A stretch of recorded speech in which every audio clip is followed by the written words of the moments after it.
আমার নবী বড় হতে লাগলেন। কেমন নবী পাইছেন, কেমন নবী পাইছেন, কথাকে আমি গুছিয়ে ফেলছি। অনেক ঘটনা এখানে আছে, রাত চলে যাবে, দিন চলে যাবে, নবীর আলোচনা কখনো শেষ হবে না। কারণ নবীর কথা তো আমি বলি নাই। আজকে নবীর কথা শুনলে আমার অনেক ভাইয়েরা কষ্ট পেয়ে যায়, আমি তাদের কাছে মাফ চাই। কারণ আমি হাসান কারো মতে বিরোধ দিতে আসি নাই। নবীর শান তো আমি বলি নাই, নবীর নাম তো আমি পোস্টারে লিখি নাই। আমার আল্লাহ বলে, তোরা যদি কেউ আমার নবীর নাম না নিস কোনো সমস্যা নেই, তোরা যদি মিলাদুন নবী না করিস এতে নবীর কি আসে যায়, তোরা যদি মেরাজুন নবী না করিস এতে কি আসে যায়, তোরা যদি ইয়া রাসূলুল্লাহ না বলিস এতে কি আসে যায়। আমার আল্লাহ বলে, ওয়ারাফা'না লাকা যিকরাক, আমার নবীর জিকির তো আমি আল্লাহ বাড়াই দিছি। তো বাড়াইছে কে? আল্লাহ। তো আল্লাহ বাড়াইলে আপনি কমাইতে পারবেন? তো কেন কমানোর চেষ্টা করেন? আপনি বলেন ইয়া রাসূলুল্লাহ বন্ধ করে দাও, আপনি বলেন মিলাদুন নবী বন্ধ করে দাও, আপনি বলেন মেরাজুন নবী বন্ধ করে দাও, আপনি নবীর আলোচনা করে বললে বলেন এ বেদাতি, নবীর কথা বললেই বলেন বেদাতি।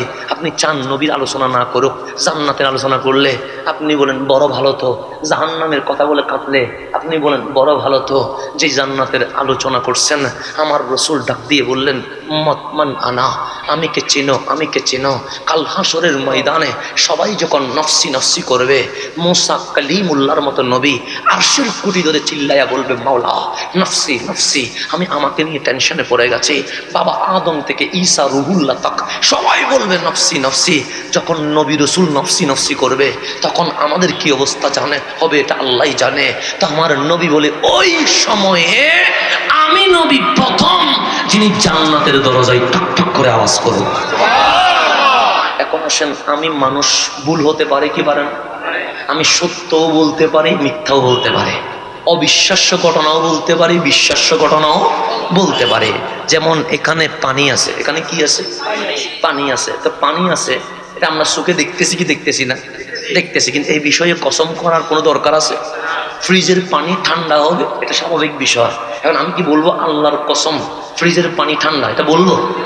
আমি কি বলবো এই রাস্তার মধ্যে চা বানাচ্ছে আল্লাহর কসম বেশি গরম, এটা বলবো? আপনি বলুন পুরা মেন্টাল, চা গরম হয় ফ্রিজের পানি ঠান্ডা হয়, এটা কসম করার কি আছে? কথা ঠিক না?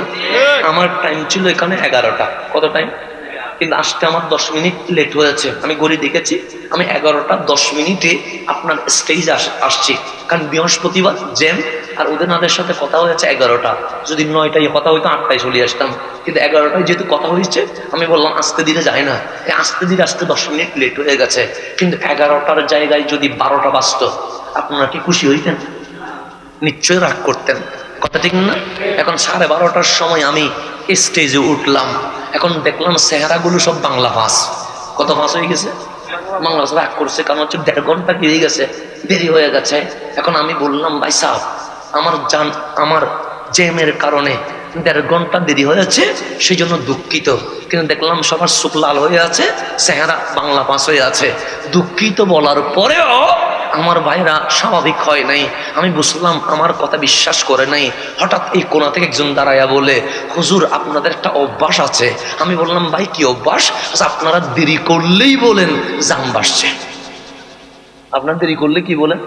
রাস্তায় জ্যাম বাসছে, এটা বলেন। সব জায়গায় আপনাদের অভ্যাস একটা। তো আমি ওনার ভাইয়ের মাধ্যমে বুঝলাম কেউ আমার কথা বিশ্বাস। তখন বললাম আল্লাহর কসম রাস্তায় জ্যাম ছিল, কসম করতে দেরি। বাংলা পাঁচ এখন আস্তে করে স্বাভাবিক হয়ে গেছে, চোখ লাল আস্তে করে নেমে গেছে। যেই মুখে হাসি ছিল না সেই মুখে আস্তে আস্তে হাসি ফুটেছে। কেন? হুজুর কসম করা মানে মিথ্যা নয়, বাস্তবেই উনি জ্যামের মধ্যেই ছিল। তাহলে আমি মিথ্যা বলি বিদায় আমার কসম করা লাগে। কথা ঠিক না? আল্লাহ কি মিথ্যা বলে? তা আল্লাহর কসম করার কোনো দরকার আছে? সেই জন্য আল্লাহর কসম করার কোনো দরকার নাই। সেই আল্লাহ বলছেন কুল হু আল্লাহু আহাদ, কসম করে নাই। আকিমুস সালাহ, কসম করে নাই। ও আতুজ যাকাত, কসম করে নাই। ওয়াতাসিমু বিহাবলিল্লাহি জামিআ, কোনো কসম করে নাই। কিন্তু আপনি কোরআন খোলেন দেখবেন ওয়াত্তিনি, তিনের কসম, জাইতুনের কসম, তুরে সাইনার কসম, ওয়াদ্দুহা, দুপুরের কসম, ওয়াল্লাইলি ইজা সাজা, রাত্রের কসম, ওয়ান্নাজমি ইজা হাওয়া, তারকার কসম।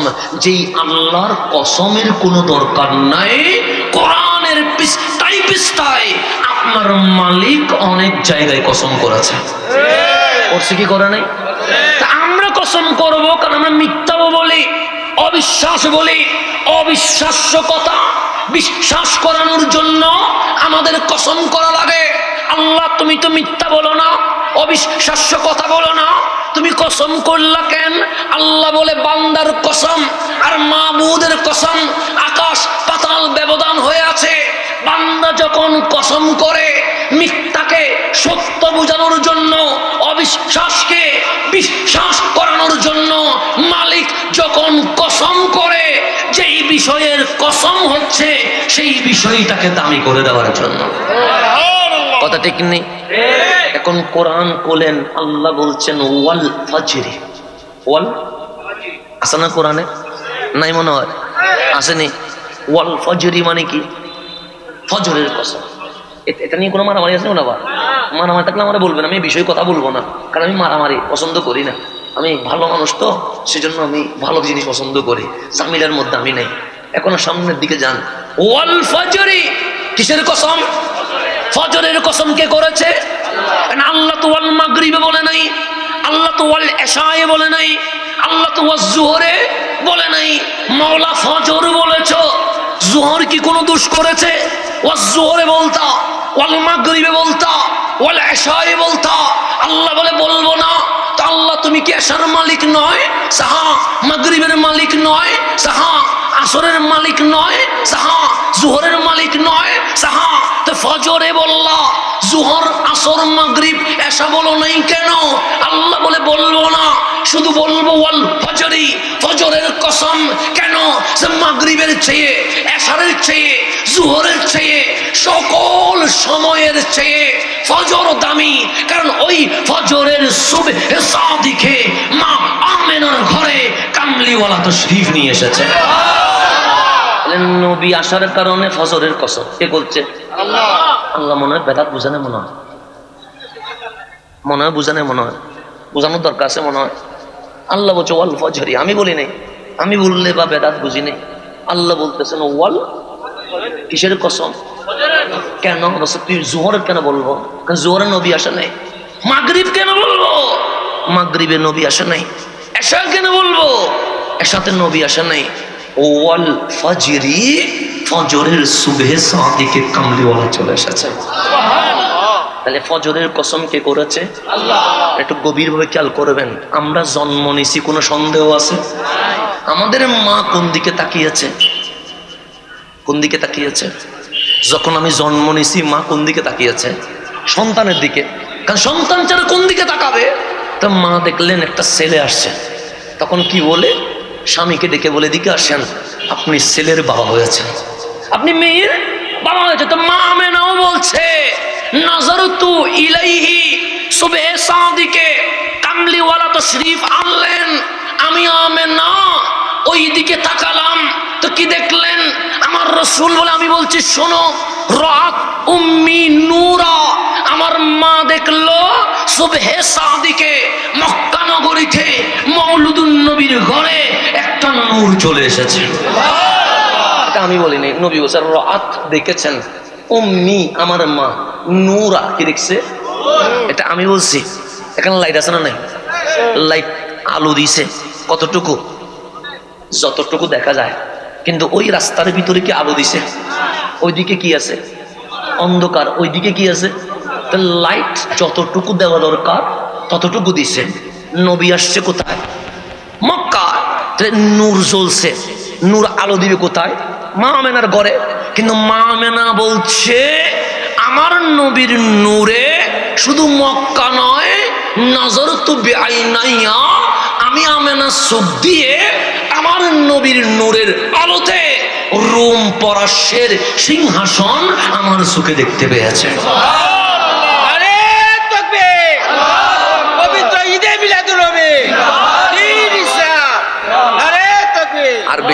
আর বেশিক্ষণ নেই, আমি অল্প 10-15 মিনিট গুছাই ফেলতেছি। ধৈর্য আসেনি? আমি বাংলা কথা ডাইরেক্ট স্পিডে বলছি, যেন কথা কম সময় বেশি, সময় কম হয়, কথা যেন কি হয় বেশি হয়, আমি যেন ফুললি আপনাকে বুঝাইতে পারি। এখন নবী আসলেন কার ঘরে? মা আমেনার ঘরে। একটু গভীরভাবে খেয়াল করবেন।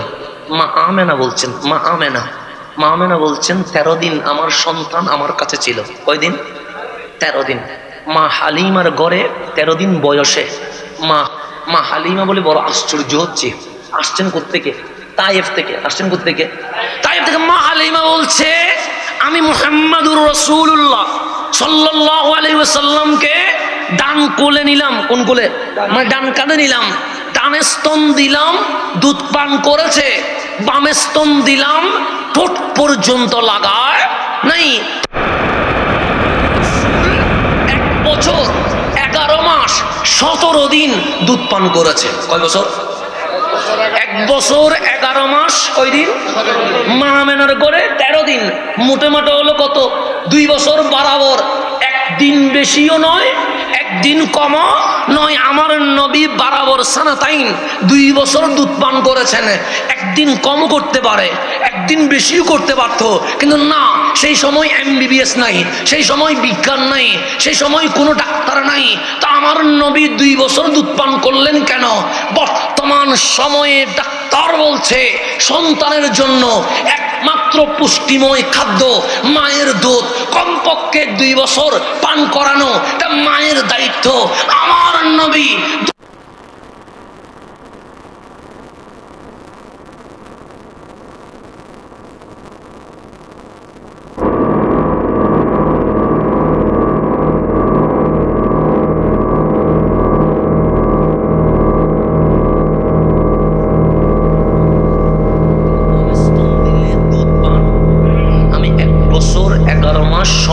ট্রাই করেছে, কিন্তু একদিনের জন্য পান করাইতে তো বাচ্চাকে ডান বাম চিনে নি। এখন মা হালিমা বলে আমি আশ্চর্য হচ্ছি, কারণ আমরা দাত্রী মা হিসেবে প্রসিদ্ধ, কিন্তু এই নবীর ডান স্তন দিলে পান করে, বাম স্তন দিলে পান করে না। প্রশ্নটা আমার রয়ে গেল। নবীজি নবুয়ত প্রকাশ করে ফেললেন। মা হালিমা তায়েফ থেকে আসতে লাগলেন। আমার রসুল দেখলেন হালিমা আসছে, নিজের গায়ে একটা চাদর ছিল, চাদরটা জমিনে বিছিয়ে দিয়েছে। আমরা লাল গালিচার শুভেচ্ছা দিই না? কাকে দিই? MP-কে, মন্ত্রীকে, চেয়ারম্যানকে, কাউন্সিলরকে। এই লাল গালিচার শুভেচ্ছা কিভাবে দিতে হয় তা আমার নবী শিখাচ্ছে। আগে মন্ত্রী নয়, MP নয়, আগে লাল গালিচার শুভেচ্ছা তোমার মাকে, তোমার বাবাকে দিতে হবে। রসুল শিখাচ্ছে আমাদেরকে। মা হালিমার জন্য চাদর দিলেন।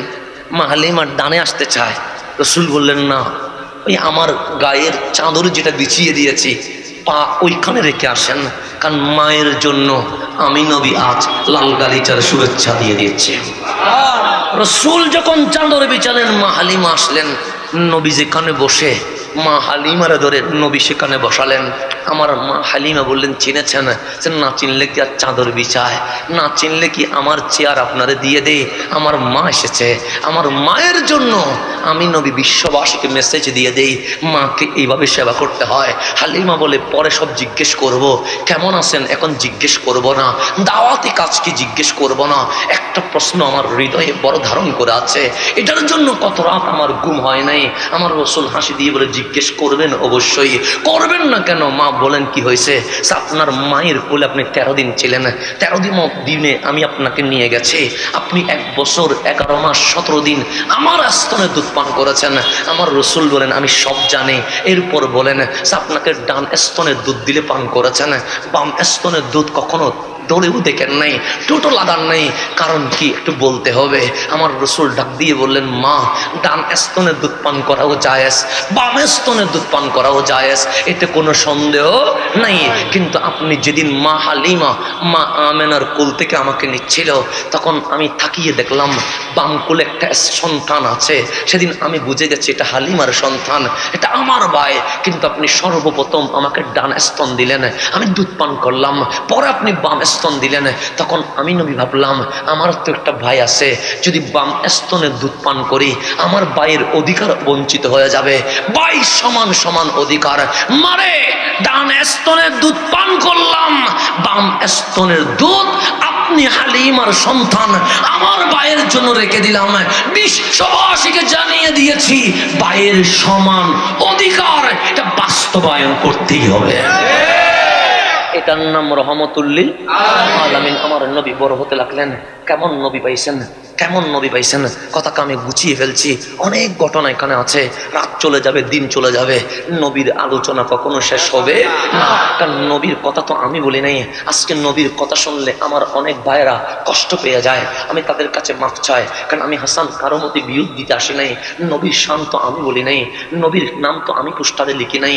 আমার আল্লাহ বলে তোরা যদি কেউ আমার নবীর নাম না নিস কোনো সমস্যা নেই, তোরা যদি মিলাদুন নবী না করিস এতে নবীর কি আসে যায়, তোরা যদি মেরাজুন নবী না করিস এতে কি আসে যায়, তোরা যদি ইয়া রাসূলুল্লাহ না বলিস এতে কি আসে যায়। আমার আল্লাহ বলে ওয়ারাফা'না লাকা যিকরাক, আমার নবীর জিকির তো আমি আল্লাহ বাড়াই দিছি। তো বাড়াইছে কে? আল্লাহ। তো আল্লাহ বাড়াইলে আপনি কমাইতে পারবেন? তো কেন কমানোর চেষ্টা করেন? আপনি বলেন ইয়া রাসূলুল্লাহ বন্ধ করে দাও, আপনি বলেন মিলাদুন নবী বন্ধ করে দাও, আপনি বলেন মেরাজুন নবী বন্ধ করে দাও, আপনি নবীর আলোচনা করে বললে বলেন এ বেদাতি, নবীর কথা বললেই বলেন বেদাতি। আপনি চান নবীর আলোচনা না করুক, জান্নাতের আলোচনা করলে আপনি বলেন বড় ভালো তো, জাহান্নামের কথা বলে কাঁদলে আপনি বলেন বড় ভালো তো। যে জান্নাতের আলোচনা করছেন আমার রাসূল ডাক দিয়ে বললেন মতমান আনা, আমি কে চিনো, আমি কে চিনো। কাল হাসরের ময়দানে সবাই যখন নফসি নফসি করবে, মুসা কালিমুল্লাহর মতো নবী আরশের কুটি ধরে চিল্লাইয়া বলবে মাওলা নফসি নফসি, আমি আমাকে নিয়ে টেনশনে পড়ে গেছি।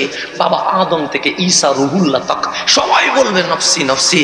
যখন নবী রাসূল নফসি নফসি করবে তখন আমাদের কি অবস্থা জানে হবে, এটা আল্লাহই জানে। তো আমার নবী বলে ওই সময়ে আমি নবী প্রথম যিনি জান্নাতের দরজায় ঠক ঠক করে আওয়াজ করব। যখন সবাই হাসরের ময়দানে নফসির আওয়াজ চলছে, আমার নবী বলছে আমি আমি আমি আনা আনা আনা, আমি জান্নাতের দরজায় ঠক ঠক করে আওয়াজ করব। আর ভেতর থেকে আল্লাহ বললেন মান আনতা, আপনি কে? যখন হাসরের ময়দানে সবাই নফসি বলে টেনশনে আছে, কে আপনি জান্নাতে দরজা আওয়াজ করছেন? আমার নবী বলবে আনা হাবিবুল্লাহ, আমি আল্লাহর হাবিব। জবাব দিতে দেরি ফাফাতাহাল বাব, অটোমেটিক দরজা খুলে যাবে। আল্লাহ বলবে হাবিব আপনি ঢুকেন, আমি আল্লাহ অভিনন্দনের ইন্তজার করছি।